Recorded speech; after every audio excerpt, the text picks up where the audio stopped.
There we go. Hello and welcome to another SprueCast. It's Sunday once again. Did any of you see the new artwork I done for the? Yeah, I have. When did you do it? Because I haven't been on Facebook off and on for. Yeah, I've only done it this afternoon. I literally put it up probably about 2 hours ago. Yeah, I didn't. It's just something I've been playing around with, trying to get some new artwork on the YouTube channel and stuff like that. But anyway, it hopefully it'll get circulated a bit more. I've only got it on the Sprue Surgery page at the moment. I'll have to send it to Josh and everyone else so they can send it around. Anyway, so tonight we are going to be talking about getting a good finish on a car. It's not easy. It's easier when you know certain things, but it's not an easy task at all. We'll talk a bit more about that shortly, but for now we'll do our usual quick look at what we've been building. I'll tell you what, I'm going to go first because I haven't been doing a lot this week at all. I've been doing artwork. I like one of my hobbies is digital painting. Which program do you use, Mark? At the moment, I'm using one called ArtFlow. Oh, that's a cool one. And I tell you what, I know it's not modeling related, but I'll just very quickly show you what I've been working on this week. So just very briefly, we'll go on this one, share, and so I use an app that tells every day it gives me a word and I've got to think of something. So today was stick, and then I've done that, and then yesterday's word was wagon, and I've come up with that. And then retro was the day before, and that took me quite a while because I wanted the vinyl to have that sort of shine and that. And that, yeah, that's about it really. I've got a lot more, but that's as far as. Can you put the logo up, Mark, that you've done? I can't put that up because I haven't got it prepared, Gordon. Just bear with me a sec. I haven't got it prepared to show. I didn't think, but there you go. So yeah, in terms of modeling, I'm still on with the Intruder. I've not done much else. I've added some. I've decided to have both the wings folded. So I've been working on the edges of those a little bit, and I've put a mask over the canopy area.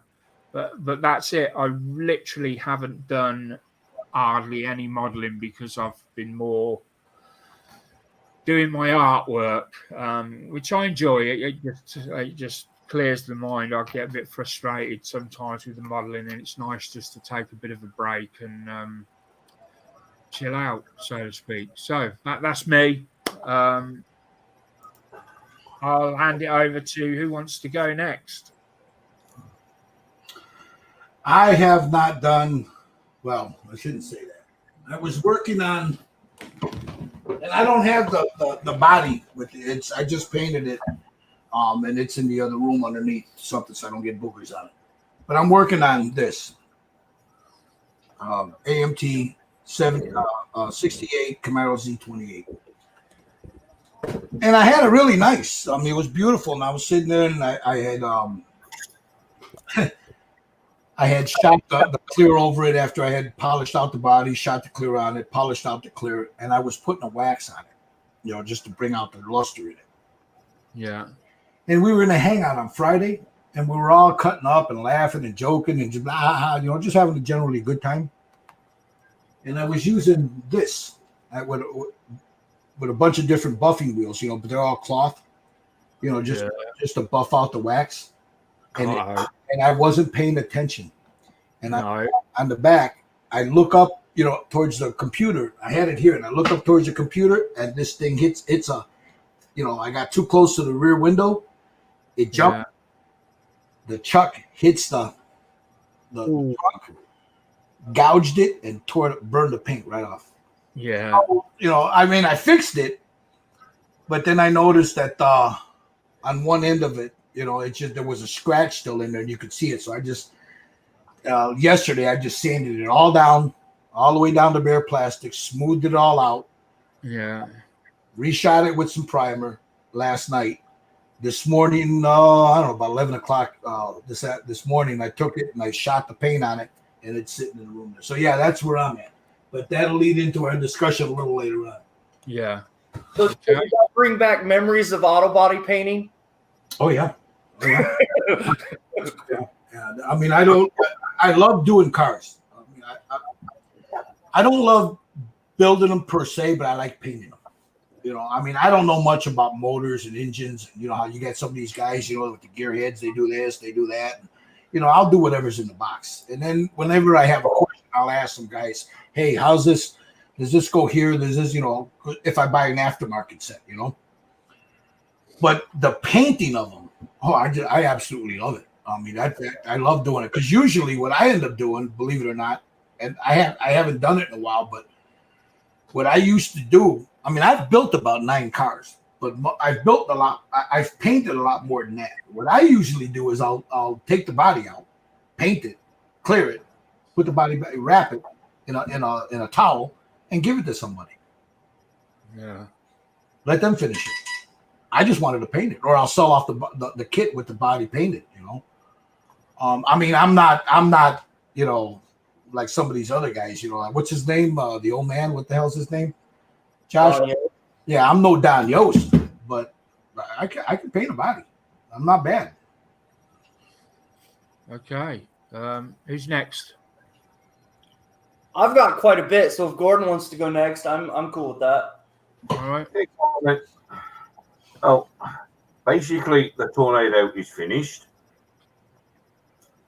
That's now been put up. Of course, I'm working on the accessories. Nice. That was a sheet of brass. That's nice. That's a nice. And it will actually make up into that. Oh, cool. That is cool. Yeah. What is that? That just like a cargo plane the fly thing? It's one of the charging units that when they start jets. No, actually I don't. That's probably my problem. Well, they use these things to start. Gordon's best to explain it because I ain't got a bloody clue, but I know it gives power to the jet. It's a ground power unit. It's basically what they plug the aircraft into to get the aircraft started. Well, that was a sheet had to be bent. Whoa. And then you got all the goodies there. Yeah. then you've got all that you've got to bend, fold, and solder. Yeah. It comes complete with 350 bottles of super glue. Yeah. Now it's out with the old soldering iron. There you go. Oh, yeah. You don't want to super glue that, man. You hit it the wrong way and ping, everything goes flying. Yeah, ping, it goes everywhere. That's it, go. All right. And the other one that I've got is that one. Oh, nice. Nice. Oh, cool. So, one tow bar.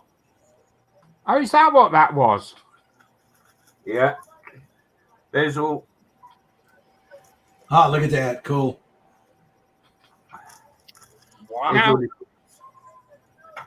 forgive me for saying, but I noticed that one of them kits is 1/32nd, and one of them kits.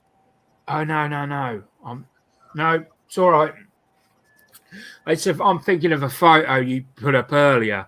You put up a carrier deck, which is 1/72nd. Yeah, well, that's to go with my Tornado.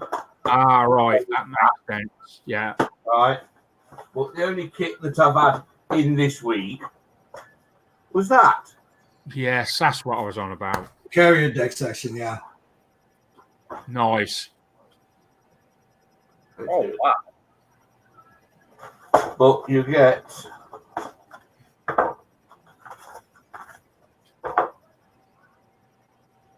decals.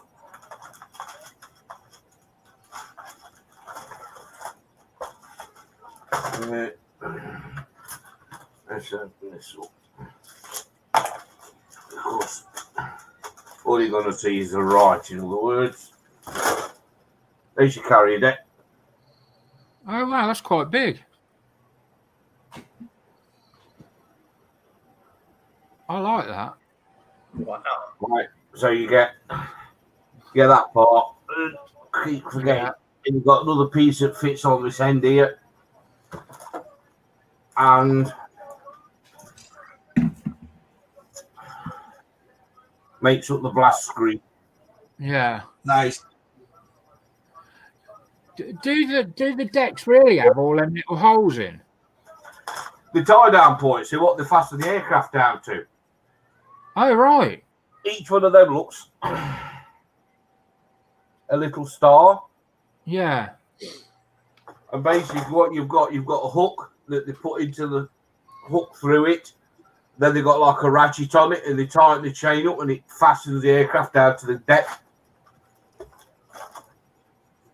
I thought they stored them underneath.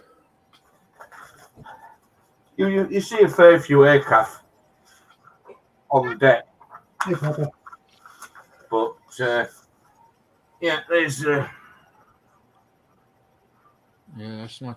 And realistically, could you get like, I know it's 1/72nd, but could you put a 1/45th aircraft? Would it look ridiculous or? no, it looks out. I've got two of these. Yeah. I've got the old Verlinden 48 scale one. Yeah. And I've got a 32nd scale carrier deck as well. Because Mr. Flight Path guy, Yeah. he does the tie down things. Gordon, is that the acetylene torch and all? Is that metal or is that resin?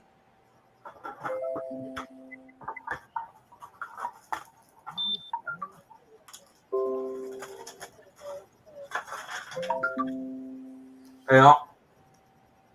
Okay. Nice. And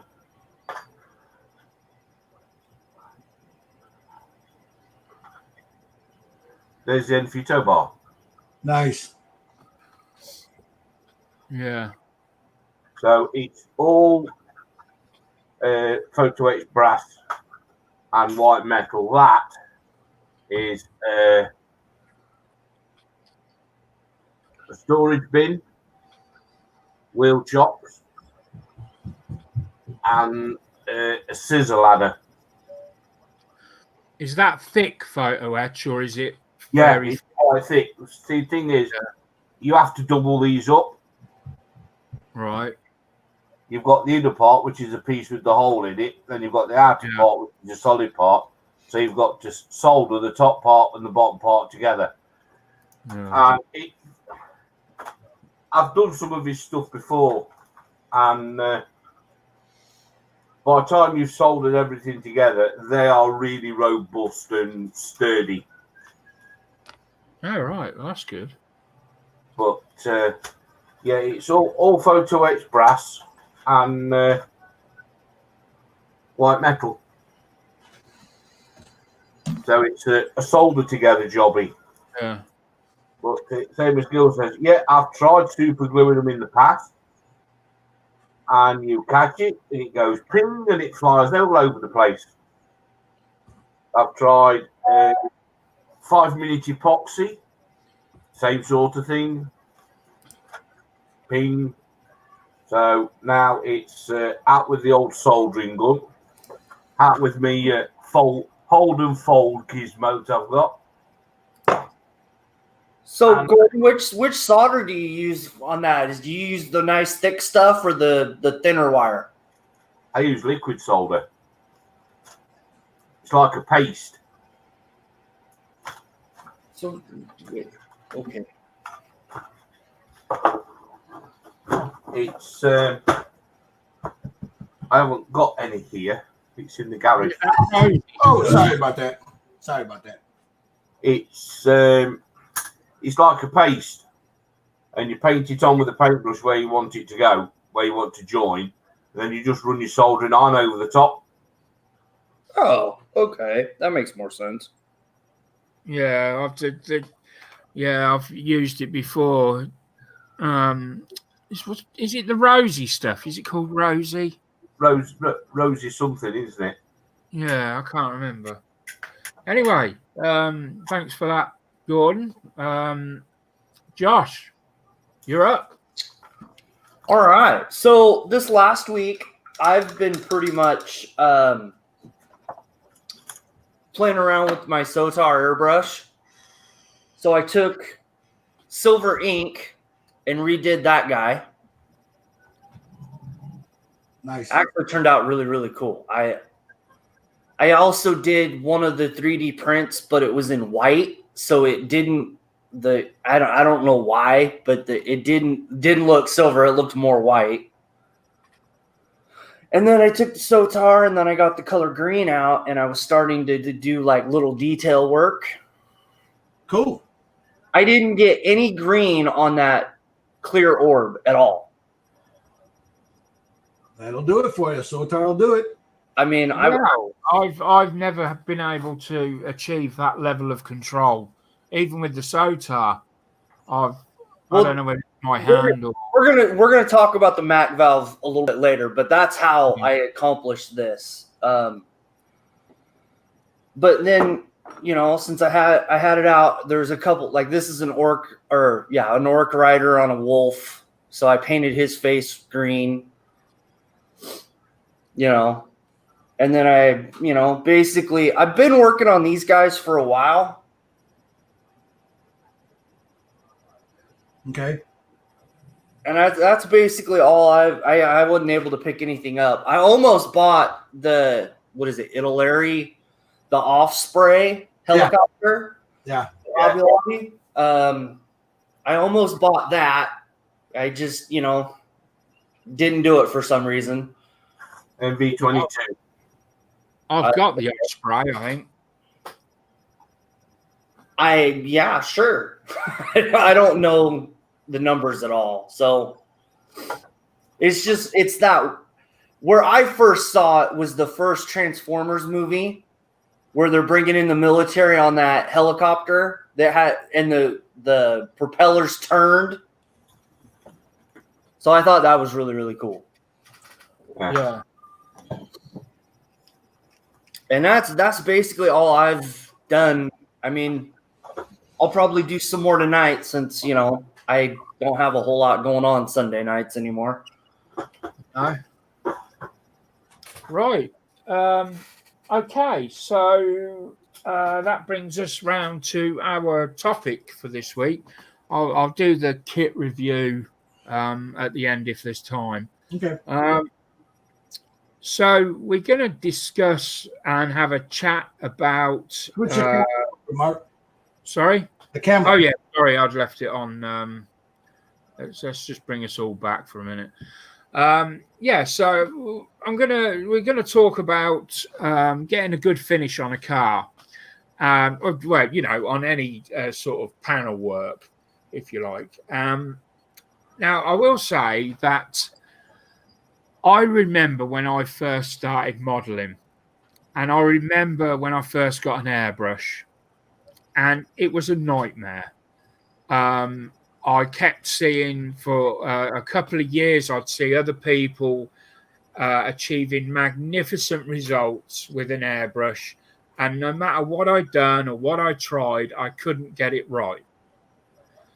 Now then I met, I'm not going to say who it was, but I met a guy that worked or had worked in car finishing. And it was roughly around the time I was doing my Phantom. And he showed me how to achieve a good result on on whatever I was doing.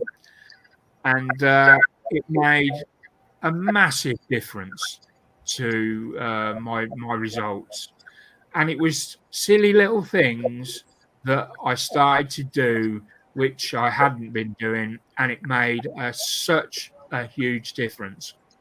And I think it's just something that we should all talk about, because there's lots of people out there that are starting in air spraying, and they don't. They're like I was, and it's just really helpful if you have got some idea. So I'm going to be honest. Out of everyone here, I'm probably the least qualified to give advice on finishing. Having said that, I'll tell you what I know, and then we'll just throw it. So basically, I found one of the things when I'm preparing to do a car, I'm going to take a car as an example. I will firstly make sure that the surface is all clean and free from dust. And then I will put down a decent base coat, which for me is always Badger. I've been back time and again to Vallejo, and every single time it's let me down in some way or another. So I don't care what people say. You'll get people say, you're not using it right, or it's garbage. Fair enough. If I'm not using it right, I'm not using it right. But Badger works for me. So why should I then spend excess time trying to learn another a product that I've got a complete lack of respect for now, in all honesty? But anyway, put that on, make sure you leave it long enough, and then this is where I was going wrong. I would then come along as a rule and just spray my color on, and probably too thick for a start. That would be my first mistake. I'd be spraying it on too thick.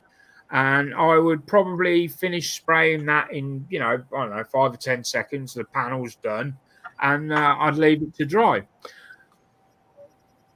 Completely the wrong attitude. I found out, and I used this is the stuff I use as a rule. This is Tamiya sanding paper, and I use it's either 1200, 1500, or 2000. This one's the 1500. And then one of the first things, water, clean water, by your side in a little bowl. A definite must. If you're going for a good finish, you must have water there. You dip your paper in, and then I was told at the time, and I've used it religiously since, to hold your paper. You want to curve it slightly and leave, you've got 2 fingers on the top, and then you're literally, this is all wet, by the way, this surface would be wet, and you're just bending there, and I'm not applying any pressure at all. I'm letting this front edge of this sandpaper do the work, and just very lightly sanding like that.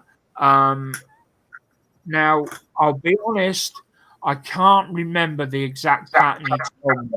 I've got a feeling he told me to do a figure 8 as I was sanding, but I'm not entirely certain on that. But generally, keep that paper curved there, and then underneath you've got your thumb, you're pushing against there, and just let that front edge. So that's on your primer coat. So you're already starting to get it nice and flat. Then you do a very, very thin layer. And honestly, when you first put it down, it barely looks like there's anything going on, but that's fine. You put that on, let that dry, and then do it again. Another really thin layer. Then when you start getting decent coverage, stop, let it dry, come back again with the sandpaper, and again the same thing all over, and then come back, another layer over the top, let that dry, have a good look at it, pay close attention to it. And what you want to do when you're leaving these to dry, an absolute must is to keep them covered, because you may not see it wherever you're spraying, but there's dust in the air. The minute you put that down and leave it, dust will settle on it, and it will ruin the finish. So keep the dust on it. As I'm coming towards the end of my, this is going on for quite some time. I'm really fastidious with it. I then introduce my other weapon, which I believe in completely, which is Mr. Self-leveling, Mr. Hobby self-leveling thinner. Now, if I'm using Tamiya paint, I will add a small amount of self-leveling thinner to the paint and spray that on. And I always, Gordon can vouch for me on this, I have got some fantastic finishes using this method. I've got results that look like they've had clear on them, look like they've been glossed, and they were superb. They really were, and that was purely down to using this method. That's just my way of doing it. I've condensed that down into like 3 or 4 minutes. And now I'm going to hand over to the people that really know what they're talking about, and let them go into more detail. My peers, I can only speak for myself. There's a few ways to do this. I have a video up. I'm going to mute. I'm doing a 68 Camaro, AOT 68 Camaro. Now I've run into a few problems with it, and I'll discuss that in a minute. But here, let me see if I can share this so you guys can see what I am talking about. Give me a second here. Tell me if you can see that. Can you see that? No, yeah. Oh, bear with me, I'll bring it up. There you go. All right, I got the sound muted. Now, you see a rattle pin there, but I had decanted this paint. So I want to show you what you can get with a good lacquer. That right there.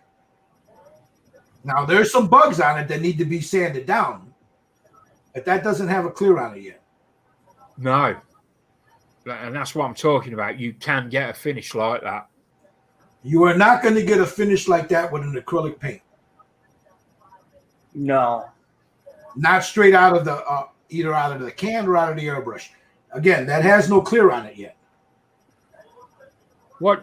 Hold on a minute, Gil. What are you classing as acrylic? Tamiya? Well, you're not going to get a shine like that from Tamiya. Not straight out of the bottle. It's not going to happen.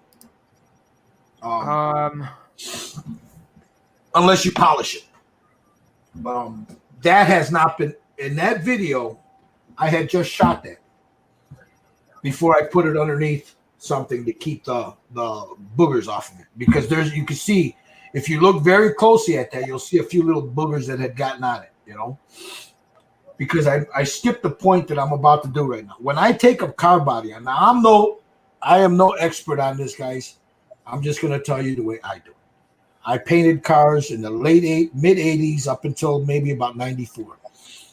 Did motorcycle tank stuff like that. There's a prep work you have to do to get a good finish. It starts with the bare metal plastic first. You take it out, make sure there's no seams on it, make sure there's no mold flashing on it, just sand it all down. You don't have to get aggressive with it. You just sand it down to where it's smooth. Then I take a 4/0 steel wool, and then I take the whole body and I just, in small circles, go over the whole thing, smooth it down. And then I'll take a buffing stick or whatever and I'll just buff it out, buff it smooth. Yeah, where that plastic is shiny. Now, you don't have to do that to make it shiny. You just have to sand it down so you get some tooth, I use both, either an automotive primer or Badger Stynel Rest.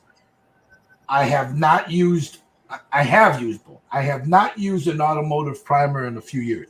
I use strictly Stynel Rest. I'll shoot it on. I'll let it sit. Shoot another coat, let it sit. Shoot another coat, let it sit. 3 coats, let it sit. You don't have to do that. That's just what I do.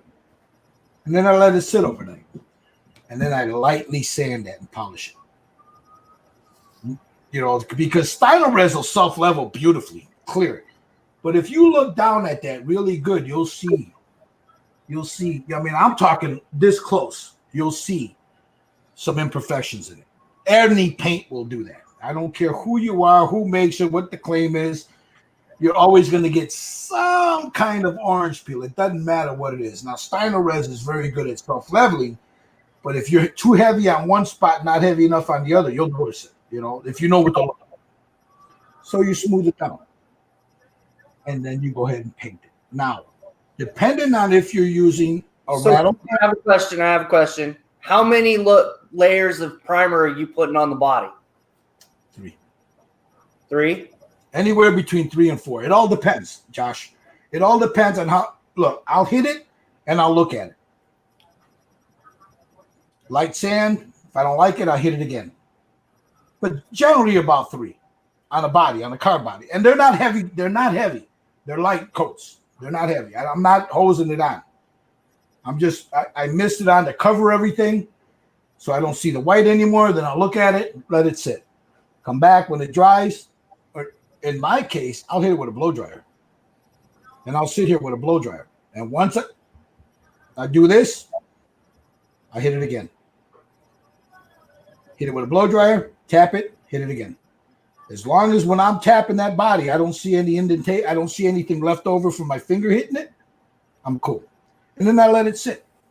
So it's about 3, but that's not a heavy. Like my 3 coats are usually what somebody does when they hose that shit on. You know what I mean? So, okay. I've seen people use a rattle can that they get a phenomenal coverage, a beautiful finish. Thing about a rattle can is you got to remember on that can, that stuff builds up on the tip. So if you're going to use a rattle can, shake this bejesus out of it, warm it up, do whatever you got to do. And then you got to make sure that you keep that tip clean because it builds up around that tip. And that's where you generally run into the boogers. Because if you let that stuff build up and you're doing this and you stop for a second and you do it again, you're spitting that stuff right out. So make sure the tip is clean. Number 1. Okay, so like what you just saw there, that video, I decanted that paint. I decanted it into one of these little plastic cough drop things, or cough syrup things. Right. Stuck a little a toothpick in it and just kept mixing it. I was sitting here at my desk and I'd mix it. The thing about that is it depends on how much you decant. If you decant a little bit, a car body does not need a lot of paint. I did 4 coats of it, and that was generally about that much paint from here. So we're looking at, if give me a second, I'll tell you exactly how much it was. It was generally about 5 mil. Yeah. 5 mil of paint, you know, and I had leftover. I had leftover paint after the 5 mil. When you decant paint, 5 mil, I don't need to let that sit overnight. As long as when I'm mixing it, I don't see bubbles, then I'm cool. It's decanted. Probably about an hour, 2 hours. 5 mil, 2 hours, it's decanted. Lacquer flashes off quick. Now, if you're doing a whole jar like that there, I would wait, you know. But if you're doing 5 mil, 75 mil, as long as you got something, you stir it, and you don't see those bubbles, then you're generally safe to shoot it. So you can shoot it through an airbrush. And when you're shooting it through an airbrush, you want to start here. Here's the car body. You want to start here and just one even coat. Boom, stop. You don't want to do this. You know what I mean? You don't want to go like this. You want to do one quick coat and just back and make sure they overlap. A little bit, a little bit, a little bit, a little bit. Now, I generally start on the hood. I start on the roof. Because if you're doing this and then you come up here, you're going to get some spray that goes over. So you want to start here first, the top. You want to do the top first. Then you come over, you do the sides. Do the back, do the sides. Let that sit. Let it sit for a little bit. Clean off the tip of your airbrush. Look at it. Let it flat. 5-10 minutes. Go back. Same thing. And I do about 4 coats. What you saw there was 4 coats. And then I'll let that sit. Now, again, with a lacquer paint, I can let that sit 2 hours and come back and cut it later. I don't have to let it sit overnight. And when you go to sand it, this is like 6,000 grit. This is as big as I get when I'm sanding the body. You see how that little curve there? That's what's touching the paper. My finger is generally on that and just very lightly going around. And I use small circles. And I'll go like this here. And then when that's done, I'll come in this way. And then go to the next progressive ones. You know, say this is 2,000. Now I go up to 4,000 this way. Go up to 6,000. Small circles this way. 12,000. Buff it out. Can I just bring up a point you made earlier? Go back to all of us. Yeah. Tamiya paint. You were saying you can't get a good finish. No, I didn't say that. Flip the camera to all of us, Mark. Yeah. Okay. Tamiya makes excellent lacquer paint. Yeah. I don't use a lot of it, but I have quite a few of it there. You're going to get a really nice shine with it, okay, once you polish it out. But generally with a good automotive lacquer, yeah, you're going to get a better shine from it. Yes.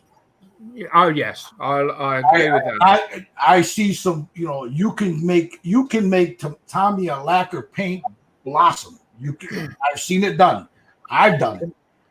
I just want to. I'm talking about one straight shot of paint, which you have there. Yeah. I generally don't. Yeah. You have to work the Tamiya paint. Now, I don't know about their new lacquers, so I don't know. No, I don't know about. I'm talking about their older stuff. Yeah. I don't. Lacquer paint is a little different than hybrid acrylic. Lacquers are like, even with an enamel, you will never. Yeah, that stuff there. I don't know. I don't have them. It's very hard to find them here in the States. Those were down.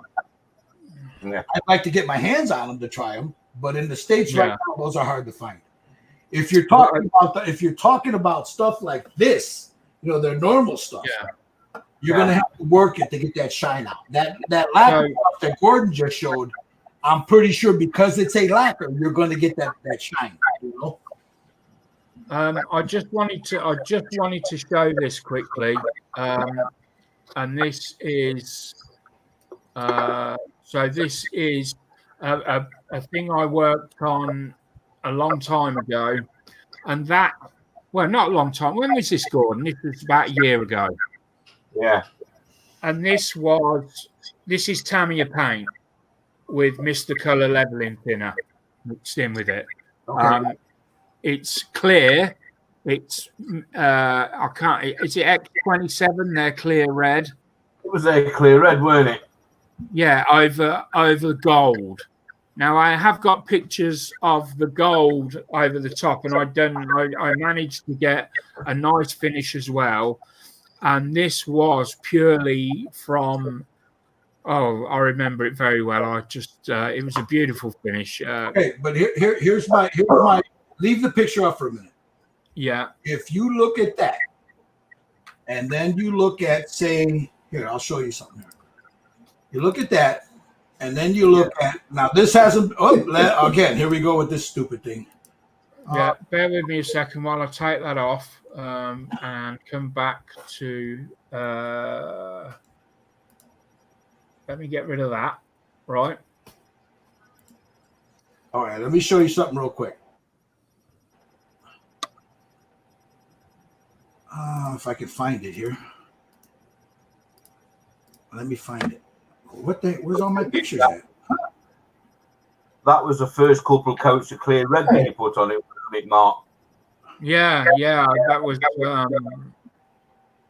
I'll never forget, but it went terribly wrong, didn't it? I can't remember what happened, but it's... all right, let me show you. Fingerprints, that was it, yeah. Did that have a clear on it after you showed that?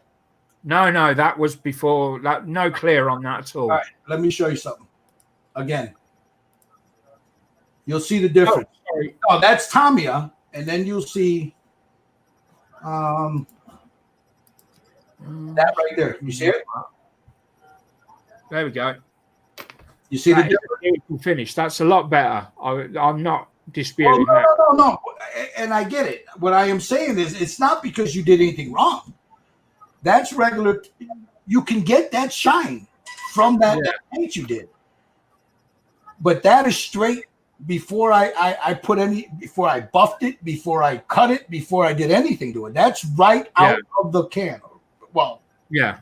Right I just wanted to clarify because. Well, no. And then you know, once you if you were to work that a little bit more, say you get some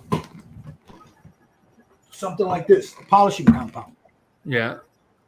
You know, I've got 3 stages. I got a heavy, medium, and then this is the light. You get the polishing compound, you go in there and you start polishing that up. You could make that color with it. And look, I say this, and I'm not saying this about yours, but I'm saying this about everybody else. When I hear somebody tell me they didn't have to sand it down because it didn't have no orange peel, they're lying. Yeah. Oh, no. Now, Gordon's painted, so he'll be able to tell you what I'm about to say. Look, every paint job, I don't care what you did to it, has orange peel in it. It's by nature from the air that hits the paint. Just because you don't see it when it's this far away, you get up close. Look at your car finish when you get it from the dealership. There's orange peel in it because they don't buff it out. Now, you don't see it until you get up real close to it, and then you'll see it. Yeah.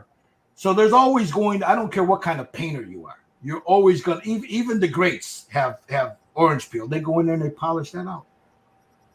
They polish that out to make it look like glass. And that takes work. That's where you got to get your wet sanding. Now, here's a trick that I was taught from my wife's uncle. Because I learned sanding car bodies down first. You know, you got to do the grunt work, first before you can get the airbrush in your hand. How about it, Gordon? You got to do the grunt work first, Yeah. You when you first started off, it was sanding bonnets down, sanding roofs, or sanding doors. And then the bondo. You got to learn how to put the bondo on. Then you got to learn how to sand the bondo down. So you got to do the work first. Yeah. You see what I got here? This is dishwashing detergent. All right. Now I've never heard of this one before. Here's the water. Yeah. You take a little warm water, a few drops of dishwashing detergent in there, not where it's super soapy, where you got it in, you can feel it a little bit in your hand. And then you dip your paper in there and just lightly go over it. It keeps it from water will get heated. This will get lubricated a little bit, keep it from burning through the paint, and you'll sand it real nicely. You don't need a lot. For something like this here, I don't know, 3-4 drops in there out of this thing. I noticed from what you're saying and what I was saying, you're using far less of this than me. I mean, this is what I'm using right here. So how do you? Because I know that to me, I cut that down to a small size, and I thought that was.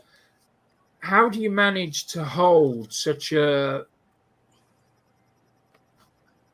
So you get a. I'm forgive me. I'm going to cut a small square off now, and you hold it with the edge of your finger. All you need is the edge. There it is. Gordon just told you. The edge of your finger. That's all you need. I don't want it going over my finger. I just want it right on the tip. See that? Right on the tip of my finger. Right on the tip of your finger. So we talking like that? Yeah, whatever the width of your finger is. See, I always use a piece that'll go up high enough so it covers my fingernail. So I don't scratch Look, that's as far as it goes up on me. And I hold it right there, but it's covering the tip of my finger. See that? That's it, Mark. That's it. That's it right there, Yeah. Mark. That's it right there. Yep. All you want is the tip of your finger. That's it. All right. See, that's going to save me a fortune in sandpaper. Well, it's not only that. If you're too wide and you're doing that, you're going to end up sanding the parts you don't want sanded that you've already done. Yeah. You don't want that paper to skip over the other parts or the high parts. Especially if you're doing like a car body with all the curves on it, Yeah, that's it right there. Yeah. Yeah. Same with the It's like at the minute I'm doing a large bike up. Right. Yeah. So this is the bit I told you is brake pads, shoes up the back, right? And that's what I sprayed this afternoon. Okay. Nice. Right.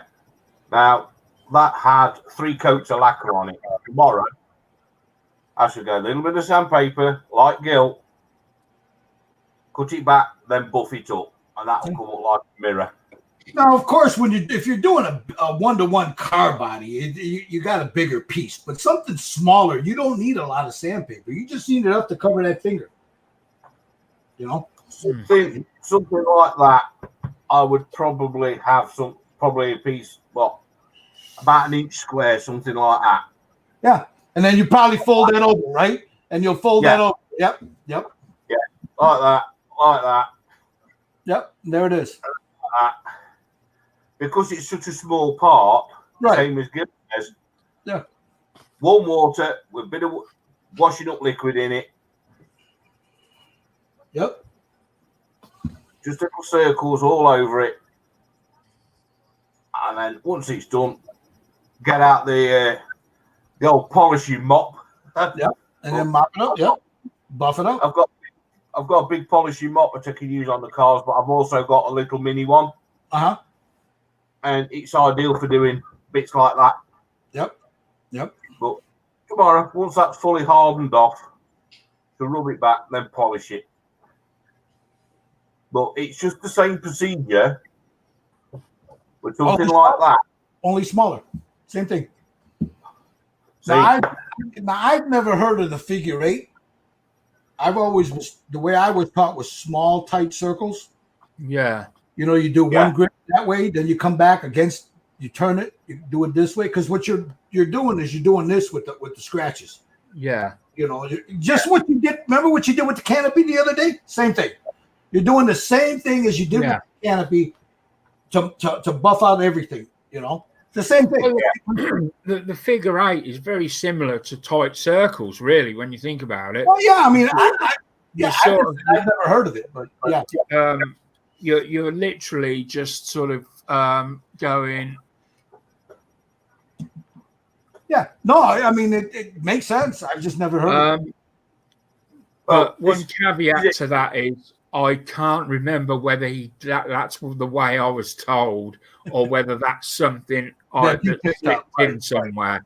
So before everybody starts bombarding the comments with figure 8, never heard of it, it could well be something that I've just come up with.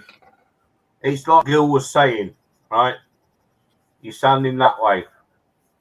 So you stand that way, right?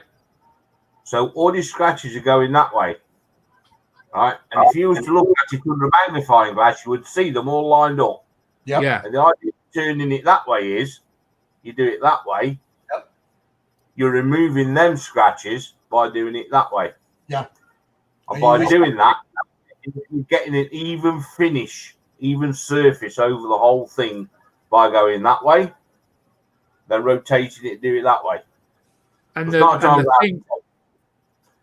times out of 10, what I'll do, I'll start off one way, turn it 90 degrees, So I've gone around 4 times, and it's usually ready for the next procedure. And the one thing that I found is when you're building your car or whatever it is you're spraying, when you've sprayed it and you come back and it's dry, you will feel a difference when you run your fingers over it. Once you've been over with once you've gone back over it, well, it's like night and day.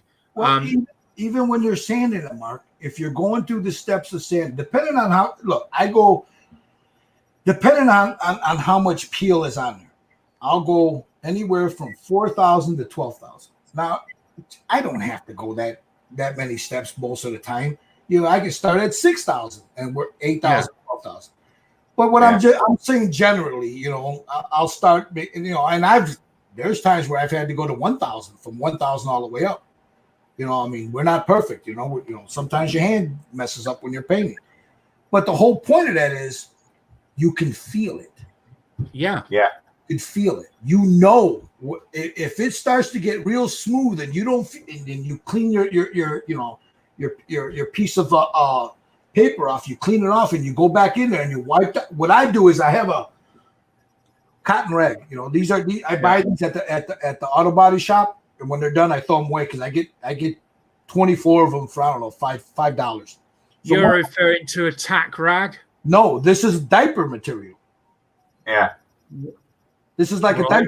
This is like a diaper. So when I'll go over the body and then I wipe it.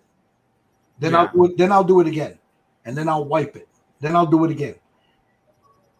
I don't know a lot of people that I know a lot of guys that do that. I know some guys that don't. I'm just saying this is I'm sure Gordon probably does the same thing. You wipe it down, But but when you hit it, you start to feel it and it's smooth. With say this is 4,000. Then you go in with 6,000. You can feel it. As soon as you don't feel it catching anymore, stop. Don't keep going. Just move on. Just keep going. And you can feel it start to smooth out. This is it. You try sanding something, like Gil just said, with normal water, right? And you sand a decent area with just ordinary warm water, right? Then you get another tub and put a couple of drops of dishwasher liquid in it and do the same again. You'll feel it. It's like, you'll feel the grit. It's like night and day. It's completely different. Dave Price says figure 8 is an engineering technique. I was taught it as an apprentice. We used to use it when lapping diesel injector parts to face mating parts. Hard to be a mirror finish. All right. So, hey, I'm what's the word I'm looking for? You're right.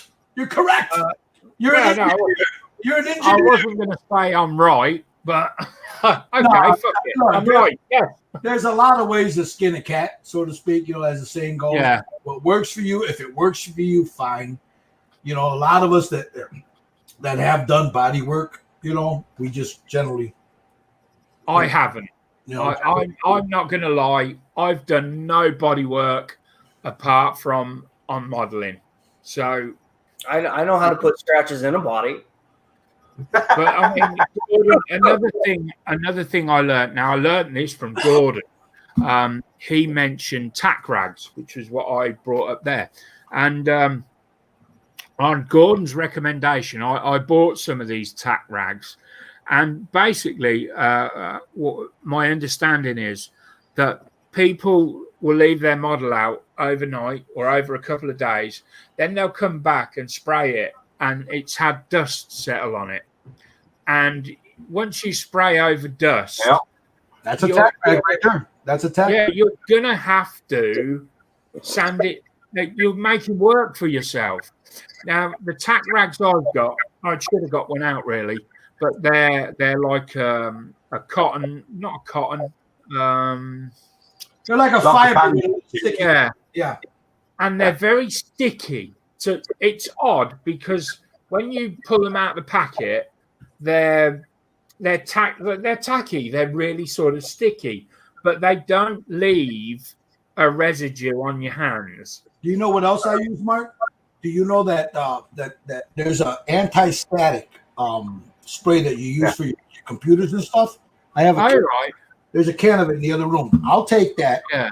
I'll spray it on one of these cotton rags, a clean one. I'll spray it on it and I'll wipe the whole thing down. Yeah. Because if you put the anti-static on there, it doesn't draw. And then you cover it, it doesn't draw all that. Because look, when you're doing this, you're introducing friction. Yeah. So static on there, and that's where everything comes. Oh shit! All the boogers in the air go. Whoop! Let's go there. So you put a little bit of anti-static stuff on there. Oh, and the can of that'll last you a long time. Hold on, I've just remembered. They're here. They're right up my. Yeah, this is it. When you're sitting there sanding away like that, right? And saying this, you're introducing static in, right? Now, in a roundabout way, if you've got a big piece of board and you're covered in wood glue, and you get one of these static grass applicators, you're polishing your plastic up, and it's just like one of them. Well, yeah, you want to do either a tack cloth or I prefer. I like the tack cloths and I use them, but I prefer once I painted it, I'm not going to put the stuff on there. I'm talking about bare metal, bare plastic, and I'll use a tack cloth and I've got it right here. This is my tack cloth right there. It's in a little container and I close it up. But this is my tack cloth right there. Yeah. Yeah. So.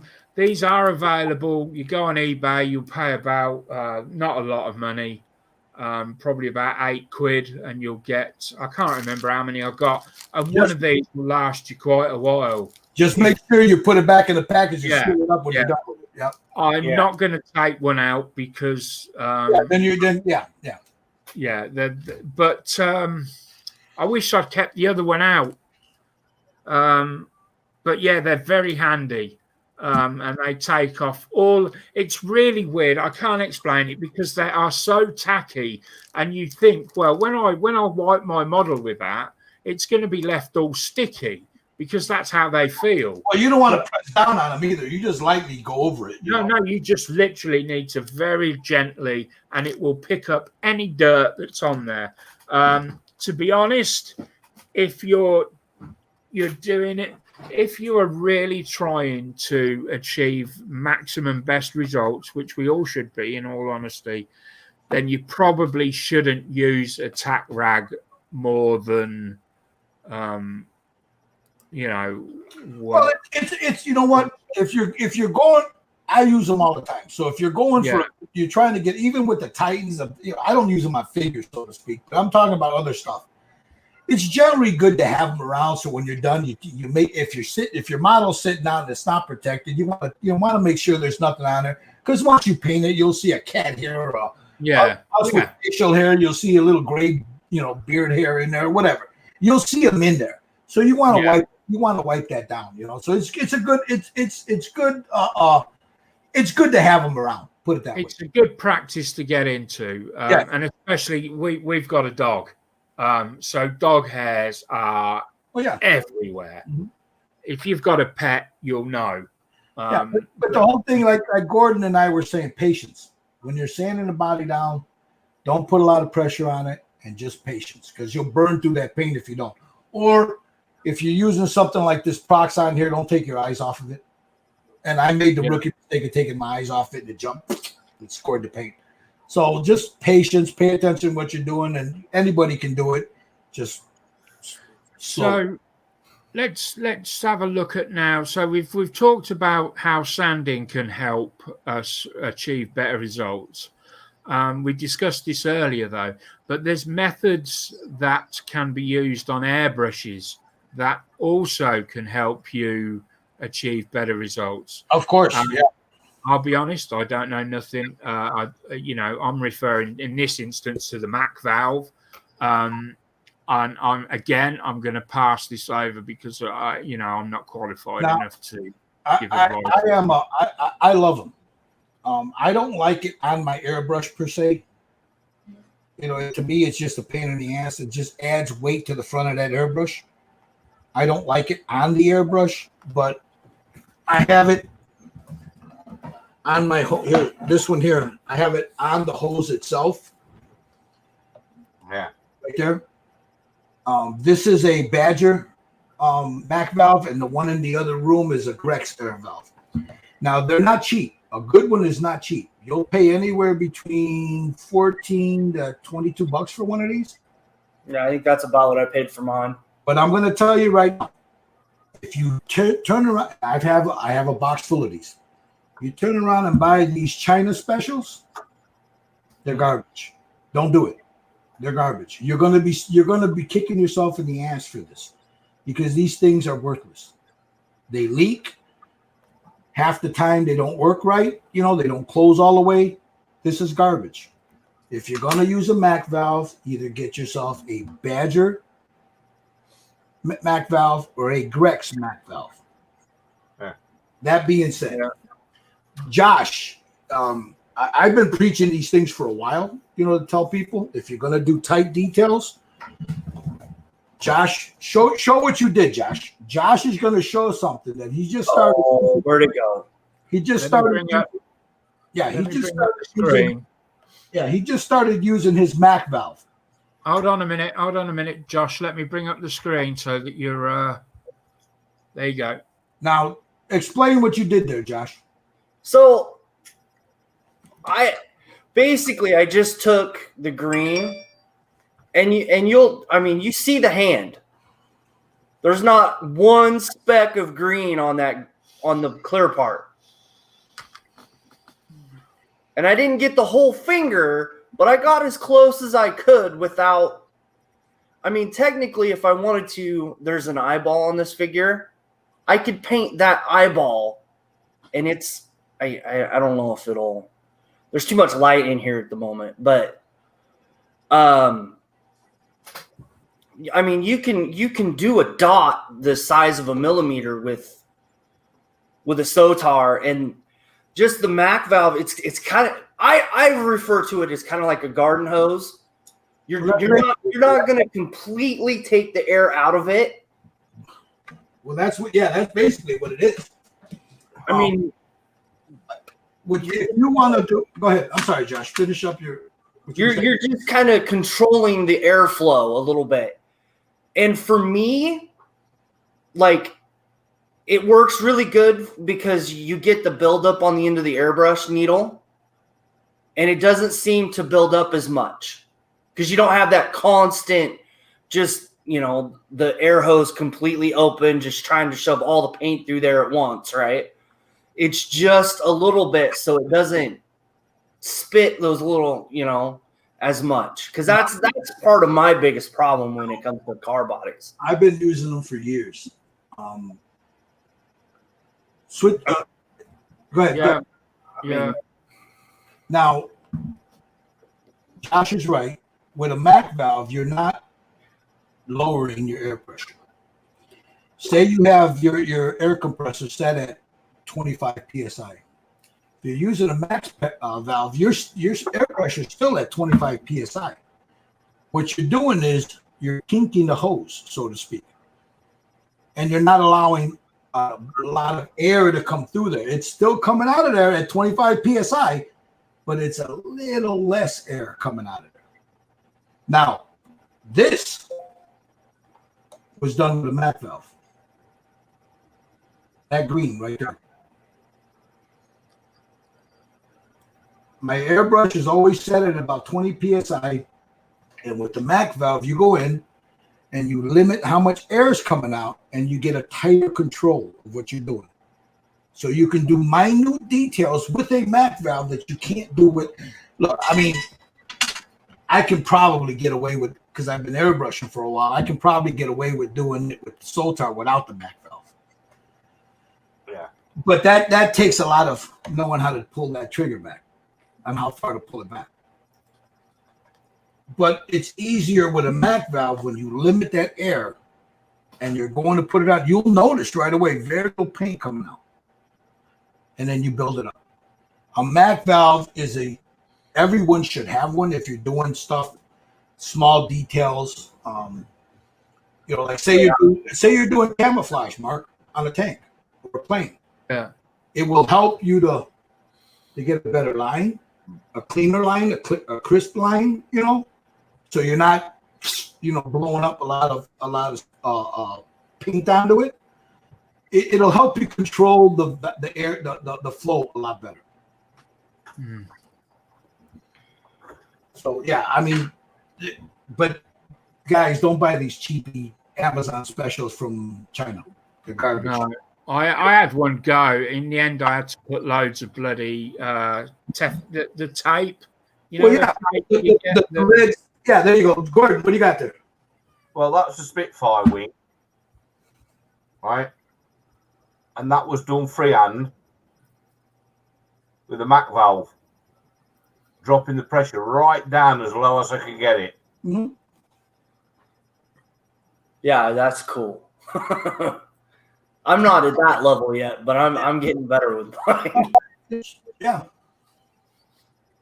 Mac valves are very, very, they're very useful for many things. They're very useful. If you say you screw up on an interior and you need to paint it, instead of putting it with a brush, because if you airbrush an interior and then you got to fix a spot on there, and you take a little bit out of paintbrush, put it on there, they're not going to match. It's not going to happen. So you take that airbrush with a little Mac valve, just and boom, you're done. Yeah. So it works. It's good. Okay. Anything else you want to mention on that, Josh? I mean, you look like you want to say something there. So Yeah. The thing that I was going to say is the next thing I'm going to try is I'm going to be taking these Wicked colors and I'm going to do the body of the next car, jet, or whatever I am in these with the Mac valve. These are not lacquer. I don't have anything lacquer, but I think this is the best acrylic automotive paint you can get. Why would you want to do that with a Mac valve? Just to try it. Just to do the body, just to see how it works. Because like I said, the biggest problem I've been having with an airbrush is you pull down on the trigger and it just builds up at the end of the needle, and then you get all them little boogers and everything else on the body, regardless of whether you start at the after the body before. Well, I'm gonna tell you why you're getting that. When you're doing that, you got to remember, if you ever watch, I don't know if you've ever watched me paint, but if you ever watch me paint, or you ever watch somebody that works with an airbrush, or does T-shirts, or does tight details, like I'm not talking about a full automotive paint job. I'm talking about detail work on a paint job. If you ever watch them do it, the one thing you see them do all the time, Josh, to limit that booger is this. When they're painting, they do this. They paint, they do this. They paint, they do this. See, I didn't have to do that. These figures. It doesn't matter if you, with the Mac valve, when you introduce air into a medium, paint, acrylic, lacquer, whatever. You get it less with a lacquer and a urethane, but you get it more with an acrylic because it's water-based. Yeah. When you introduce air to a water-based, I'm just talking water-based. Water-based medium, you are always going to have tip drag. You're always going to have a buildup on the tip. So if you get used to cleaning that needle out, some guys use a cotton bud with water, some guys use a cotton bud with lacquer thinner, whatever, and they clean the needle. I usually just pick the needle. And that limits how much boogers. And the other thing is your air pressure. If you're getting boogers on there, after you do that, and you go like this here, and if you start over here and you come across and you're still getting boogers, your air pressure is too low. You need to bump up your air pressure. If you're still getting snot on that car body or whatever it is you're doing, after you clean that needle and you start here and you come across and you're still getting snot across there, you need to bump up that air pressure. See, I usually I'm at somewhere around 30, 35 PSI. But when you set your air pressure, are you setting it and then going, or are you pushing down on the airbrush so you got air coming out and then set it? The second one. All right, because a lot of guys, they'll set their air pressures to say 30, they'll hit it, and you'll see the bar drop. Because when you press down, the bar will drop. So usually what you do is press down, let air go through there, then set your air pressure, then let it go. It might be 5 PSI higher, but it's not when you press down on that trigger. It's not. It's at 30 exactly. Yeah. So, yeah. And then here's the other thing. Your environment. You're in a garage. So you got different environmentals going on out there. So you might need to bump up that air pressure a little bit more because of the environmentals around you, the heat, the humidity, whatever. So you got to take that door. Take a piece of just regular a sheet of styrene and practice on it. Just shoot it. 30 PSI, okay, I got boogers. 35, got less boogers. 40, I got no boogers. You know, you got to remember the room you're in, you know, the environment you're in. Now here, if I close that window and I'm going to paint tomorrow, I run the dehumidifier to get all the moisture out of the air. And I'll tell you what, I've got a 3-gallon dehumidifier in there. If I were to shut everything down and turn that I'll empty that thing out at least 4 times. Three times. It'll fill up. And then I'll paint. You know, if I've got, you know, a bunch of stuff to do.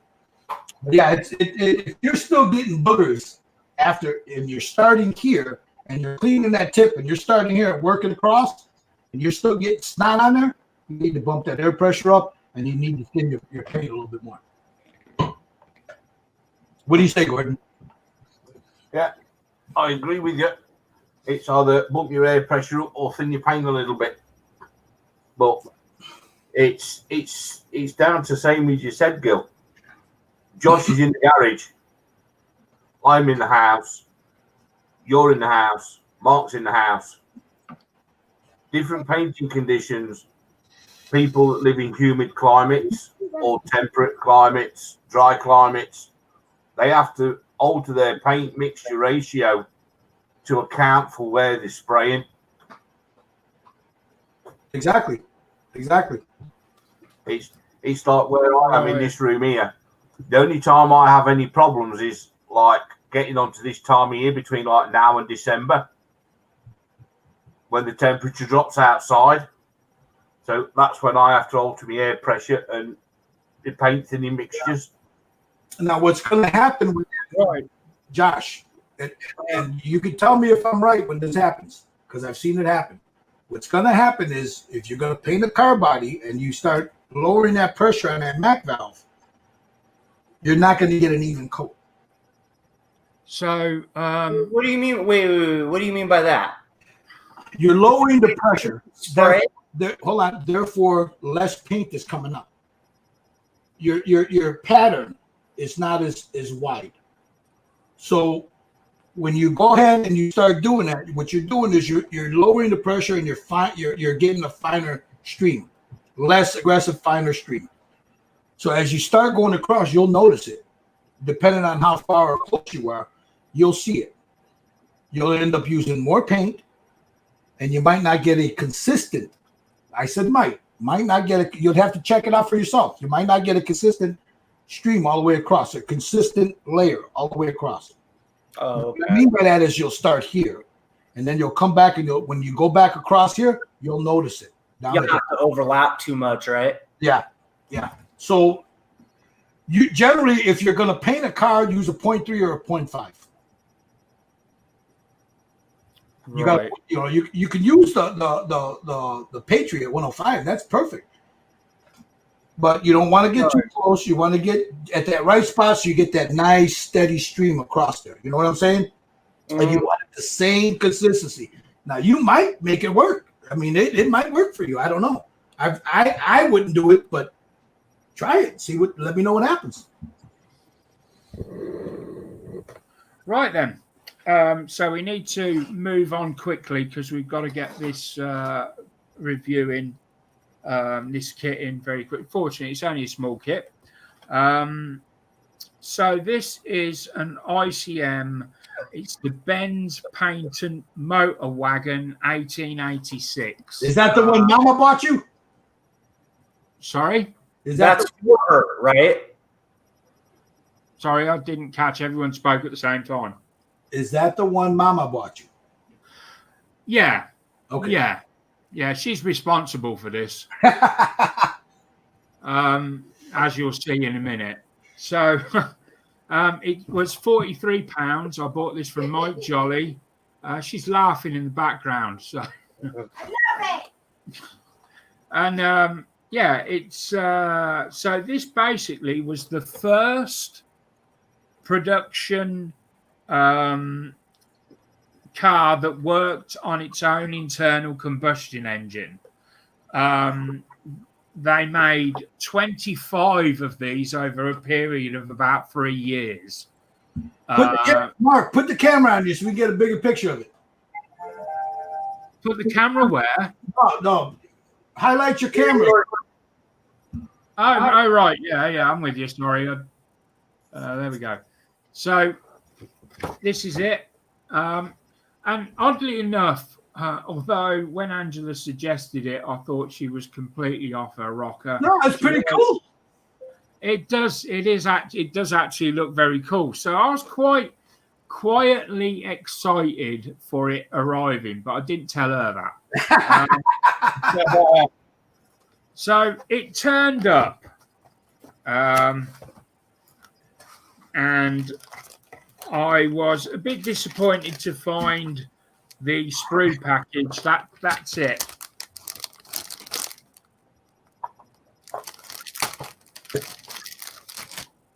Oh, it's going to be a blue die. Yeah. Let's open it up. So basically, your whole car is on that And that's sprue. true. Yeah. At first glance, I was a little bit disappointed. I thought, I'm going to knock that together in an afternoon. Even me, as slow as I am, is going to. But bear with me because it's there's a lot of small pieces there. Yep. None of the pieces are very big, as you can judge from my fingers in the picture. They're all very small, very frail. It's going to take, look how thin this piece is at the bottom here. Yeah, it's going to take a little bit of care there, to nip them off. Yep. Yeah, brute force and ignorance are not going to work. Then we come to the wheels. You have a jig for the wheels. There's cool. a jig, and then you've got your framework. So how are they doing the wheels? What could they possibly be doing? Yeah, I was going to say, where's the spokes? So I went back into the box, and first thing I noticed was with this kit you get a rather nice. It's a copy, so it's a copy of the original patent that was lodged for this car. Wow. So And I think that would look rather nice in a frame. You know, I really do think I like the look of that. It's written in German because obviously it's Mercedes-Benz. It's their first car. And I think that would look beautiful in a frame next to the model. Then you've got their instruction manual, but still there's no clue as to what's going on there. And the weird thing is, for that one sprue, there is... Bear with me while I get there. There is 51 steps. Wow. And 20 of them are wheels, right? That's crazy. I don't even think there's 51 pieces, but there's 51 steps. And then I find this in the bottom of the box. Photo etch. Go. My nemesis is in the bottom of the box. Uh-oh. Yeah. Wow. I'm sorry. And that's all she kept saying. As I looked at it on the table, shaking my head and almost in tears, all she kept saying was, "I'm sorry." You can do it. Anyone that knows me will know I have a terrible reputation with photo etch. Me and photo etch do not get on. But It's a challenge. yeah, it is a challenge. It looks a wonderful kit. It's an awesome kit. And after looking at it all in its entirety, my initial response was 43 quid, really, for that? But now, on balance, believe it or not, I'm actually looking forward to building it now. But we'll see. We'll see. So Mark, does that mean you're going to start it this week? No. It's going to No. end up in the cupboard filled with dust, like the rest of my kits that you're supposed to fill with. Yeah. So Angela's other kit that she bought. How many kits have you bought now for me? Is it just them two? Now there's 3, but you have built one. I've part built one. No, you built one. My original. Oh right. box. Oh no, there's 4 then. So there was the Airfix bus that I built for her, which I did enjoy. The old school one, Yeah. not the war one in green, but the one in red and A double decker? The double decker? yeah. Okay. Then she bought a steam train. Ooh. Still waiting. I've started that steam train and it's somewhere. I don't know where. Did you take Mark? It's the steam train. What can I say? It's just all black. And I'm there's still waiting. yeah. And then she bought a Night Rider car, which she Not allowed to build wanted. that one yet. Which oddly enough, she says I'm not skilled enough to build. Uh-oh. So I can't build that one yet because I haven't got enough skill, apparently. This episode will definitely help you with that one. Yeah. And then, was this is the last one, isn't it? the last Yeah. one. So the Mercedes-Benz is the last one. The Night Rider kit has got to be 100% perfect. If you bug that one off, I'll Did- reject it. Hey, Mark, did you buy the aftermarket LED light that comes with that or that goes with that kit? Thanks for that, Josh. Not yet. No, Do I need to keep going, Mark? No. no, you don't. You've done enough already, thank you. Because there's a couple other things that I could mention. Hold on. I think we've got some interference here. I think Josh is Signal's starting to get a bit weak. What? I didn't hear you, Josh. What? Yeah. Unfortunately, I control the chat, so you're okay. There we go. Anyway, wow, that was a really quick kit review. Yeah, but what he's not telling you, he's doing a video build of the Knight Rider car. No, bloody not. That's what you said the other day, no? No, I'm not doing no bloody video build of no Knight Rider car. The thing's a thorn in my side. It's not. Oh, no, sorry. No, it's not. No, it's not. It's the steam trick it is. Mark, it's only black. What is your problem? That's one of the worst paint jobs, man, are black paint jobs. The train she picked. It's the Revel one. What's it called? Big boy locomotive. Yeah, big boy locomotive. I've seen a couple of those done really nice.